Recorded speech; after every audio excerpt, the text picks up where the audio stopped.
గోవిందనామముల్ గొంతెత్తి పాడుచు కొండెక్కు భక్తుల గుంపులొకట. స్వామిని దర్శించి సంతోషమాగక పరవశులకు పుణ్య పురుషులొకట. తలతీసి ఇత్తుమా ఇలవేలు పంచును తల వెంట్రుకలనిచ్చు ధన్యులొకట. భగవత్ప్రసాదంబు కన్నుల కద్దుకొని ఆస్వాదించి పరవశించెడి భక్తుల గుంపులొకట.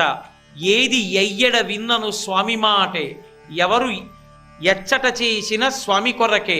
స్వామి నటించుచుండు ఈ శైలమందు, సకల హృదయాల ఉండెడి స్వామి ఒకడే. స్వామి నటించుచుండు ఈ శైలమందు.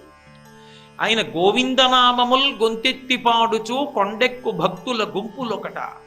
ఆ కొండెక్కేటప్పుడు గోవిందా గోవిందా గోవిందా గోవిందా గోవిందా అంటూ వెళ్ళడానికి కారణం, పరమరక్షకుడై స్థితికార శబ్దానికి అన్వయం అయ్యేటట్టుగా ఏదో అధర్మంలో ఉన్నాడని పీక తీసేయడం కాదు, అధర్మమునకు కారణమైన కలిపురుషుణ్ణి మనసులోంచి తీసి కాపాడేటటువంటి పరమప్రసన్నమైన లక్షణం ఉన్నటువంటి వాడిలో ఎందు రక్షకత్వము మరింత ద్విగుణీకృతంగా ప్రకాశించింది. కాబట్టి గోవిందనామాలతోనే కొండెక్కుతారు.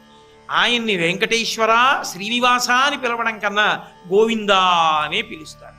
గోవింద మాల వేసుకున్నామంటారు, గోవిందుడి దర్శనం చేసుకున్నామంటారు. చిన్న పిల్లలతో కూడా గోవిందనామంతో జోద పెట్టిస్తారు. అంత శక్తివంతమైంది. రెండు, వెంకటేశ్వరుడు ఎవరు అన్న ప్రశ్న వచ్చిన నాడు వెంకటేశ్వర స్వామి తనంత తానుగా చెప్పినప్పుడు ఆయన ఎక్కడా తన పేరుని వెంకటేశ్వర అన్న నామంతో అన్వయం చేసుకోలేదు. ఆయన పురాణంలో ఏం చెప్పుకున్నారంటే, నేను జనకో వసుదేవశ్చ దేవకీ జననీ మమ అని చెప్పాడు. నా తండ్రి వసుదేవుడు, నా తల్లి దేవకీదేవి. అగ్రజ శ్వేతకేశశ్చ, నాకన్నా ముందు పుట్టినటువంటి వాడు బలరాముడు. సుభద్రా భగినీ మమ, నా చెల్లెలు సుభద్ర. ఎక్కడైనా అనుమానానికి తావుందా?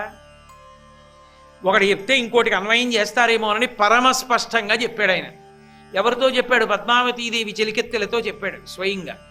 ఎవరు నువ్వు అని అడిగినప్పుడు, నేను జనకో వసుదేవశ్చ, మా నాన్నగారు వసుదేవుడు. దేవకీ జననీ మమ, నా తల్లి దేవకీదేవి. నా అన్నగారు బలరాముడు. నా చెల్లి సుభద్ర. ఆయన ఎవరు? శ్రీకృష్ణుడు. కృష్ణుని యొక్క పరిపూర్ణావతారమే వెంకటేశ్వరావతారంగా కొనసాగింపుగా వచ్చింది. అక్కడ అధర్మానికి పీచమణిచ్చాడు, అధర్మాత్ముల యొక్క కుత్తుకలు కత్తిరించాడు. ఇక్కడికి వచ్చేటప్పటికీ కలిపురుషుడు బయట ఉండడు రాక్షసుడిగా. కలిపురుషుడు మనుష్యుని యొక్క మనసులో ఉంటాడు. ఎంతమంది మనుషుల్ని చంపుతావు? కుదరదు.